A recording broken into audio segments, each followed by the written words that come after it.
Good morning, everyone. Myself Kajal. I'm a student of BSc Chemistry Honors third year. Today, I'm going to give a presentation on topic colligative property of solution. Firstly, we should know the meaning of colligative property. Colligative property of solution are defined as those property that depend upon the number of solute particle and do not depend upon the nature of the particle. Colligative properties वो properties होती हैं जो depend करती हैं the number of solute particle, जो कभी depend नहीं करती हैं कि भी जो आपने सॉलिड पार्टिकल लिया है उनका नेचर कैसा है। जो टर्म कॉलिगेटिव प्रॉपर्टी है वो डिनोट करती है द प्रॉपर्टीज जो डिपेंड करेगी ऑन द कलेक्शंस के ऊपर। It is important to keep in mind that we are talking about relative dilute solution, that is solution whose concentration are less 0.1 mole per liter. There are four type of colligative property. First is a lowering in vapor pressure, second is elevation in boiling point, third is depression in freezing point and fourth is osmotic pressure. तो one by one हम इनको detail study करते हैं कि भाई ये properties होती कैसी हैं और उनके हम कैसे फॉर्मूलेज ड्राइव करेंगे वो भी हम आगे पढ़ेंगे। अब जो हमारी फर्स्ट प्रॉपर्टी जो हम स्टडी करने वाले हैं वो है लोवरिंग इन वेपर प्रेशर। इसको एक एग्जांपल्स के द्वारा हम समझेंगे कि लेट्स सपोज करो एक बीकर है, उसमें हमने प्योर वाटर ले रखा है, उसका लेट्स सपोज करो कि जो वेपर प्रेशर है वो आपका पी नॉट है। एक अनदर बीकर लिया जिसके अंदर वाटर है, वाटर के अंदर आपने सॉल्ट डिजोल्व कर दिया। सॉल्ट एक नॉन वोलेटाइल सोल्यूट है। नॉन वोलेटाइल का मतलब क्या है कि भी एक ऐसा सोल्यूट जो जल्दी वेपर्स के अंदर कन्वर्ट नहीं होता, उसको हम नॉन वोलेटाइल कहते हैं। तो जैसे ही मैंने वाटर के अंदर सॉल्ट डिजोल्व किया तो अब भाई एक सॉल्यूशन बन गया जिसके अंदर वाटर और सॉल्ट दोनों हैं। तो अब जो वाटर जितने पहले उसके वेपर्स बन रहे थे अब उसके उतने वेपर्स नहीं बनेंगे, अब उसके वेपर हैं वो कम बनेंगे as compare to first one. क्योंकि जो सॉल्ट है उसने भी तो उनकी जो मतलब वो होगा होल्स होंगे या फिर कोई भी आपकी बाउंड्री लाइन है उसको ब्लॉक कर दिया होगा, कुछ स्पेस को तो सॉल्ट ही ब्लॉक कर देगा। तो अब जो बची हुई स्पेस है उसी से तो जो वाटर्स के वेपर्स है वो बनना शुरू होंगे। तो कहते हैं कि हमेशा ही जैसे ही हम किसी भी सोल्यूट सॉल्वेंट के अंदर नॉन वोलेटाइल सोल्यूट ऐड करते हैं तो जो इसका वेपर प्रेशर है वो कम हो जाता है।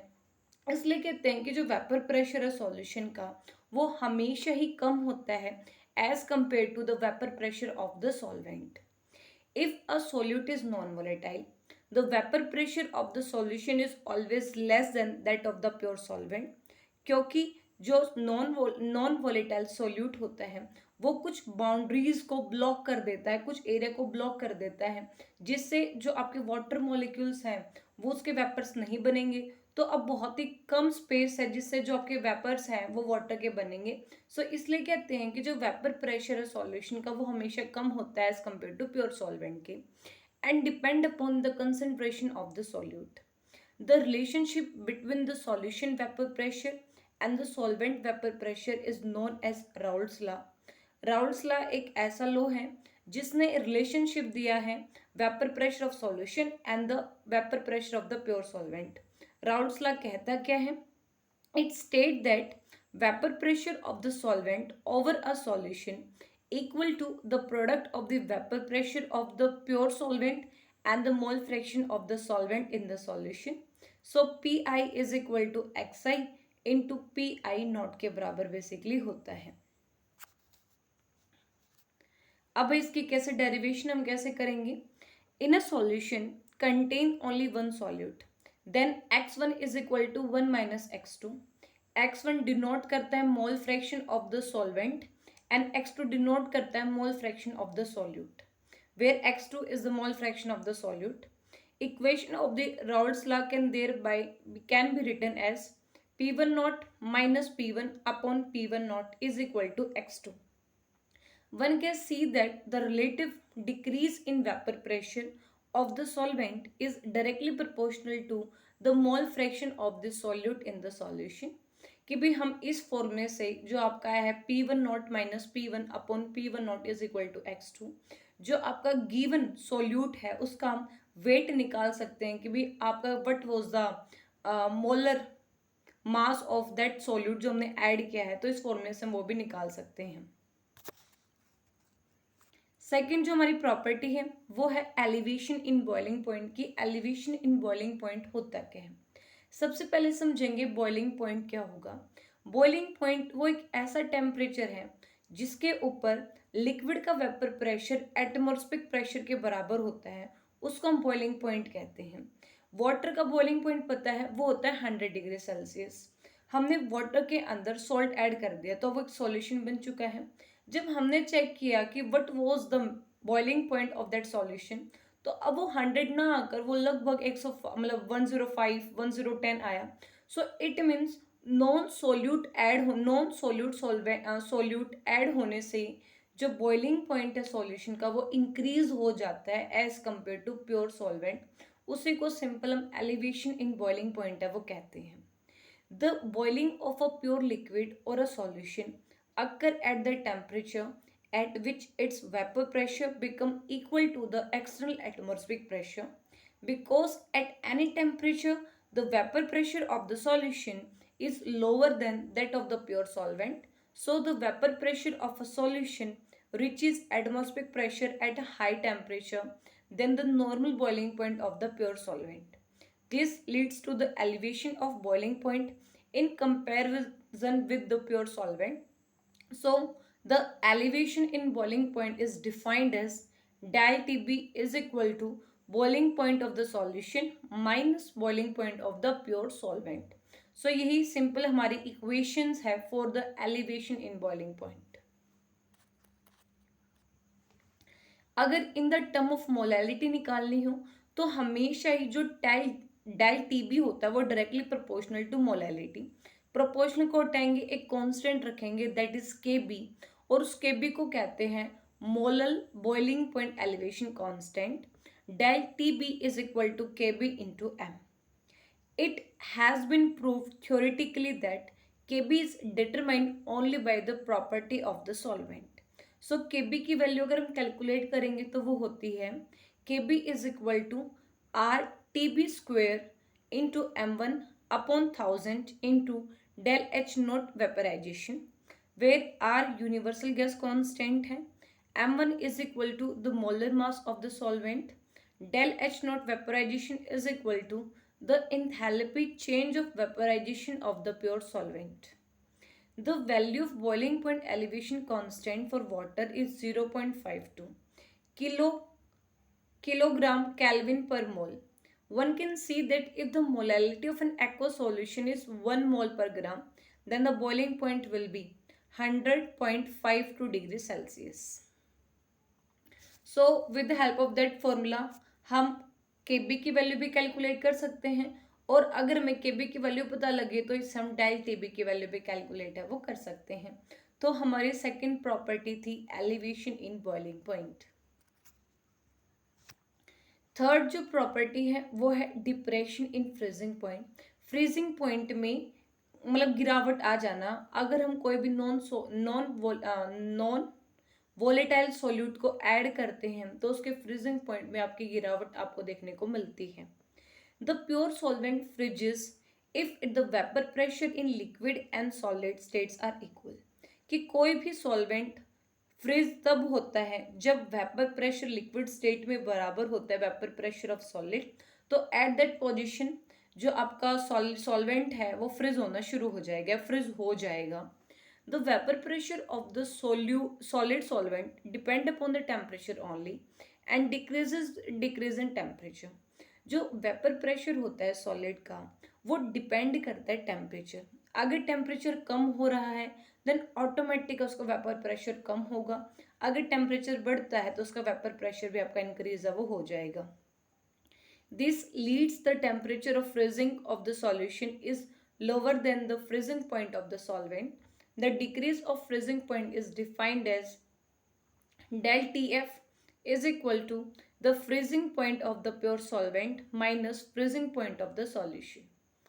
अगर in the term of molality निकालना है कि जो डेल टी एफ वो किसके बराबर होती है, तो as we know that del T F is directly proportional to molality.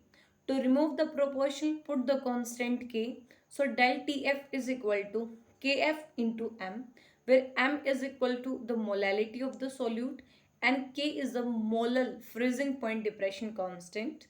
Like Kb जो Kf की SI यूनिट होती है वो है केल्विन किलोग्राम पर मोल। अब आ जाते हैं कि जो आपकी Kf वैल्यू है वो depend only on the properties of the solvent. अगर मेरे को Kf की वैल्यू निकालनी है तो वो कैसे कैलकुलेट होगी? Kf is equal to R del T nought square into M1 upon 1000 into del H naught fusion. Delta H fusion is the enthalpy change of fusion of the pure solvent. M1 is the molar mass of the solvent. R is a gas constant, universal gas constant. So अगर हमें universal gas constant की value तो already known होती है, delta H note की value आपको numerical में given होगी, M1 की value molar mass of the solvent हम निकाल लेंगे। सो इजिली हम Kf की वैल्यू निकाल सकते हैं। अगर मेरे पास Kf वैल्यू आ गई तो मैं depression in freezing point del TB भी बेसिक डेल टीएफ भी बेसिकली से हम निकाल सकते हैं, क्योंकि del TF is equal to Kf into M. अब सिंपल जो डिप्रेशन इन फ्रीजिंग पॉइंट है इसके एप्लीकेशंस कहाँ कहाँ देखने को मिलते हैं उसके बराबर मतलब उसके बारे में और पढ़ेंगे। Deicing of aeroplanes is based on the freezing point depression, कि जो आपकी डिप्रेशन इन फ्रीजिंग पॉइंट है वो डी आइसिंग ऑफ एरोप्लेन्स में हमारी मदद करती है। Secondly, in cold climate region anti freeze must be use in car radiator in winter, कि भाई सिंपल देखा होगा कि जहाँ हमेशा ही बर्फ गिरती है तो भाई कार्स हैं, कार क्या होंगे उनके इंजन्स है, अगर बर्फ होगी भाई इतना टेम्परेचर कम है तो भी ऑटोमेटिक है कि भी जो आपका पेट्रोल्स होते हैं वो भी बिल्कुल ठप मतलब बिल्कुल बंद हो जाना चाहिए। तो उसके लिए हम इसके अंदर एंटी फ्रीजिंग का यूज़ करते हैं कि भी जो आपके इंजन्स है कार के वो अच्छे से काम करते रहें। तो भाई हम दो जगह depression in freezing point basically use होता है, एक D icing of the aeroplane और एक होता है एंटी फ्रीजिंग के अंदर इसका बेसिकली यूज है वो करते हैं। अब हम डायग्राम से भी दिखा रखा है कि भी अगर हमें फेज डायग्राम से समझना है कि हम कैसे समझ सकते हैं, तो ये बता रखा है कि एक मतलब एक ग्राफ है प्रेशर और टेम्परेचर के बीच के अंदर बेसिकली बता रखा है। तो phase diagram illustrating the boiling point elevation and freezing point depression of the aqueous solution. The dash diagram pretend to the solution and the solid curve to the pure solvent. As you can see that boiling point of the solution is higher than that of the water and a freezing point of the solution is lower than that of the water. देखो सबसे पहले जो simple बता रखा है कि जो आपकी डैश लाइन होती है वो रिप्रेजेंट कर रही है आपके सॉल्यूशन और जो सॉलिड कर्व है वो रिप्रेजेंट करता है प्योर सॉल्वेंट के। तो भी देखा कि जो आपकी डैश लाइन है इसका जो बॉइलिंग पॉइंट है वो ज़्यादा है एज कम्पेयर टू आपके सॉलिड लाइन से। इट मीन्स ये शो कर है कि भाई आपका बॉइलिंग पॉइंट में एलिवेशन हो गया है, बॉइलिंग पॉइंट इंक्रीज हो गया है सॉल्यूशन का as compare to pure solvent. लेकिन अगर हम बात करेंगे डिप्रेशन फ्रीजिंग पॉइंट तो इसमें देखा कि जो फ्रीजिंग पॉइंट है सॉल्यूशन का वो कम है एज कंपेयर टू आपके प्योर सॉल्वेंट से। तो इससे पता चलता है कि भाई हमेशा जो टेम्परेचर है आइस का मतलब अगर प्योर सॉल्वेंट का देखूंगे वो ज़्यादा होता है एज कंपेयर टू आपके सॉल्यूशन से। तो हम इस ग्राफ से easily elevation in boiling point and depression in freezing point को समझ सकते हैं। नेक्स्ट इज हमें टेबल के द्वारा बेसिकली बता रखी है। Table least value of Kb for several common solvents. You can see that if the molality of the aqueous solution is 1 m, the boiling point will be 100.52 degree Celsius. कि अगर आपकी molality 1 है तो automatic है जो आपका temperature होगा जो बॉइलिंग पॉइंट होगा वो 100.52 डिग्री सेल्सियस ही है। In case of water, water में भी सेम ही कंडीशन आपको देखने को मिलती है। अब आती है हमारी last but not list property जो है ऑस्मोसिस, ऑस्मोटिक प्रेशर जिसको हम कहते हैं। ऑस्मोसिस को समझने से पहले मतलब सबसे पहले ऑस्मोटिक प्रेशर को समझने से पहले हमें ऑस्मोसिस के बारे में बताना चाहिए कि भाई ऑस्मोसिस क्या होती है। Osmosis is the spontaneous movement of the pure solvent into a solution separated from it by a semi-permeable membrane. The membrane is permeable by the solvent molecule but not by the solute and allow the solvent but not the solute to pass through। कि भी simple osmosis एक spontaneous process है जिसमें solute particle की movement होती है from pure solvent to the solution के अंदर। वो उनके बीच में कि भी ये इधर सॉल्यूशन है इधर प्योर सॉल्वेंट है, तो एक बीच में एक सेमी परमिएबल मेम्ब्रेन लगा देते हैं जो हमेशा ही सॉल्वेंट मॉलिक्यूल को पास होने देता है, सोल्यूट मॉलिक्यूल को कभी पास नहीं होने देता है। ये जो मेम्ब्रेन यूज करते हैं वो बेसिकली आर्टिफिशियल भी हो सकती है, it may be natural membrane भी बेसिकली हम यूज है वो कर सकते हैं। ऑस्मोटिक प्रेशर क्या होगा? Osmotic pressure is the pressure that must be apply to the solution to prevent the solvent transfer. एक बीकर ले रखा है, इधर आपका सॉल्यूशन है इधर आपका सॉल्वेंट है। ऑस्मोटिक प्रेशर का मतलब होता है कि भाई मैं कितना प्रेशर लगाऊं सॉल्यूशन की तरफ कि भी सॉल्वेंट के मॉलिक्यूल ना आए, इसी को सिंपल ऑस्मोटिक प्रेशर कहते हैं। कि the pressure that must be apply on the solvent to prevent, कि भाई मुझे सॉल्यूशन के अंदर सॉल्वेंट के मॉलिक्यूल को आने ही नहीं देना है, तो इसके लिए मुझे इधर प्रेशर लगाना पड़ता है, और जो जितना प्रेशर मैं इधर लगाऊंगी सॉल्वेंट मॉलिक्यूल को रोकने के लिए, उसी को सिंपल ऑस्मोटिक प्रेशर है वो कहते हैं। For dilute solution, the osmotic pressure is given by the Van 't Hoff equation, that is pi is equal to CRT. T is the absolute temperature, C is the molar concentration of the solute, and R is the universal gas constant. If two solutions are of equal concentration and hence of the same osmotic pressure, they are said to be isotonic। कि अगर दो solution है जिसकी concentration same है सो उनका osmotic pressure भी same होगा, तो उन टाइप के सॉल्यूशन को हम कहते हैं आइसोटोनिक सॉल्यूशन। हाइपरटोनिक सॉल्यूशन वो सॉल्यूशन होते हैं कि भी if two solution of unequal osmotic pressure, कि अगर दो सॉल्यूशन है जिसकी कंसंट्रेशन डिफरेंट है देन ऑटोमेटिक है कि उनका ऑस्मोटिक प्रेशर भी अलग होगा। अगर जो सॉल्यूशन है वो ज़्यादा कंसंट्रेटेड है सो उस सॉल्यूशन को हम हाइपरटोनिक सॉल्यूशन कहते हैं। And if the more the dilute solution, कि अगर मतलब हाइपरटोनिक तो वो आग का सॉल्यूशन होगा जिसके अंदर जो आपका सॉल्यूशन है वो ज़्यादा कंसंट्रेटेड है एज कम्पेयर टू सॉल्वेंट के, और आपका हाइपोटोनिक सॉल्यूशन वो होगा जिसके अंदर जो आपका सॉल्यूशन है वो क्या होना चाहिए, आपकी बार डाइल्यूट होना चाहिए।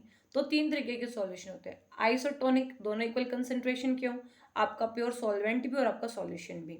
सेकंड आ गया हाइपरटोनिक जिसके अंदर जो सॉल्यूशन पार्ट है वो ज़्यादा कंसंट्रेटेड होना चाहिए। थर्ड आ गया हाइपोटोनिक जिसके अंदर जो सॉल्यूशन पार्ट है वो डाइल्यूट होता है। सिंपल। अब आ जाते हैं कि भी यही सिंपल कॉलिगेटिव प्रॉपर्टीज हमने सिखाए हैं कि भी कैसे कैसे कौन सा हाइपोटोनिक सॉल्यूशन है, कौन सा आपका हाइपोटोनिक है, and that is a hypotonic. जो आपका ए पार्ट है the cell in a an isotonic solution, जो बी है that is an hypotonic solution, और जो सी है that is a hypertonic solution. जो फर्स्ट पार्ट है दोनों की कंसंट्रेशन सेम है, तो ना सेल है वो श्रिंक हुआ ना जो सेल है वो स्वेल हुआ, it will remain same unchanged as cell। But second के अंदर जैसे सेकंड में हमने क्या देखा, जो सॉल्यूशन है उसकी कंसंट्रेशन ज़्यादा है, मतलब जो सॉल्यूशन है वो डाइल्यूट है, तो जो आपका सेल है अब वो क्या होगा, स्वेल हो गया। बिकॉज क्योंकि जो आपका सॉल्यूशन है वो क्या है, आपका डाइल्यूट है, तो जो मूवमेंट होगी आपके वाटर की वो कहाँ से होगी, वो हमेशा ही बाहर से अंदर की तरफ होगी, इसलिए जो स्वेल मतलब जो आपका सेल है वो स्वेलअप हो जाएगा। एंड सी के अंदर क्या होगा, आपका हाइपरटोनिक सॉल्यूशन है, क्योंकि जो सॉल्यूशन है वो ज़्यादा कंसंट्रेटेड है, तो इसलिए अब जो मूवमेंट होगी वो होगी from cell to the outside, तो इसलिए जो आपका सेल है वो श्रिंक हो जाता है always. D, from right to left a red blood cell is an isotonic solution in a hypotonic solution and in a hypertonic solution. कि सिंपल ये आपका रेड ब्लड सेल था उसको एक बार आइसोटोनिक में रखा, एक बार हाइपो में रखा, एक बार हाइपर में देखा, तो देख लिया कि भी आइसो में सेम है, ना वो श्रिंक हुआ ना स्वेल हुआ, हाइपो में वो थोड़ा स्वेल हो गया, और जो आपकी हाइपर है उसको बेसिकली आपका श्रिंक हो जाता है। अब कॉलिगेटिव प्रॉपर्टीज ऑफ, कि भी सिंपल हमने चार तरीके की प्रॉपर्टीज को समझ लिया कि भी इस तरीके की आपकी प्रॉपर्टीज होती हैं।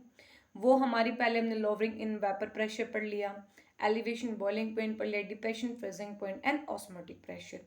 अब हम बात करते हैं colligative property of electrolyte solution, कि इलेक्ट्रोलाइट सॉल्यूशन के कैसे कॉलिगेटिव प्रॉपर्टीज को देखते हैं। Colligative property of electrolyte is characteristic by slightly different approach than the one used for the colligative property of the non-electrolyte, कि जो इलेक्ट्रोलाइट के लिए कॉलिगेटिव प्रॉपर्टी का अप्रोच है वो डिफरेंट है as compare to non electrolyte के लिए। The colligative properties of binary electrolyte solution should be twice as great as those of the electrolyte solution containing a non-electrolyte in the same concentration. Similarly, we should expect a 10-bit electrolyte solution to depress the freezing point by 3 times as much as non-electrolyte solution with the concentration. To account for this effect, we must modify the equation for colligative. देखो, simple electrolyte और non electrolyte में क्या अंतर होता है। Electrolyte आपका मतलब electrolyte simple वो एक आपका सब्सटेंस होता है जो पानी में जाने के बाद मतलब जो एसोसिएशन भी शो कर सकता है फिर डिसोसिएशन भी शो कर सकता है, और जो नॉन इलेक्ट्रोलाइट है वो ना ही एसोसिएशन शो करते ना ही डिसोसिएशन शो करते हैं। तो भी जितने भी आपके नॉन इलेक्ट्रोलाइट होते हैं उनके लिए चारों प्रॉपर्टी सेम है। बट अब बात करते हैं इलेक्ट्रोलाइट। इलेक्ट्रोलाइट तो बिट एसोसिएशन भी शो करेंगे, डिसोसिएशन भी शो करेंगे। तो अब जो पहले कॉलिगेटिव प्रॉपर्टी यूज करे थे उनके लिए ये प्रॉपर्टी सेम यूज नहीं कर सकते, उनके लिए एक नया फैक्टर इंट्रोड्यूस करते हैं जिसको हम बेंटो फैक्टर कहते हैं।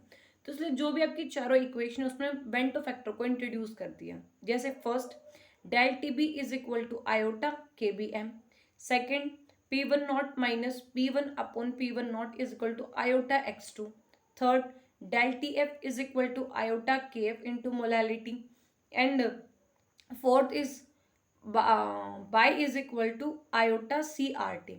तो उसमें एक आयोटा इंट्रोड्यूस कर दिया फॉर द इलेक्ट्रोलाइट सॉल्यूशन के लिए। अब आयोटा के बारे में समझते हैं कि भी होता क्या है।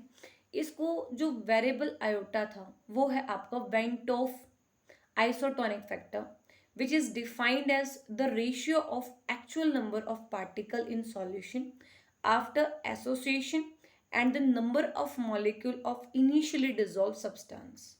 IOT की वैल्यू होती है actual number of particle in solution after dissociation upon the number of formula unit initially dissolved in solution, कि भी कितने एक्चुअल नंबर ऑफ मतलब डेसोसिएशन होने के बाद कितने पार्टिकल बच गए वो ऊपर, अपन कितने टोटल हमने पार्टिकल स्टार्टिंग में लिए थे वो बेसिकली नीचे। ये बेसिक आपकी आयोटा की वैल्यू होती है। नॉन इलेक्ट्रोलाइट के लिए iota van't Hoff factor is equal to 1। For strong binary electrolyte such as NaCl KNO3 it should be 2, and for strong ternary electrolytes such as Na2SO4 MgCl2 जो iota की value होते हैं वो simple आपकी 3 होती है।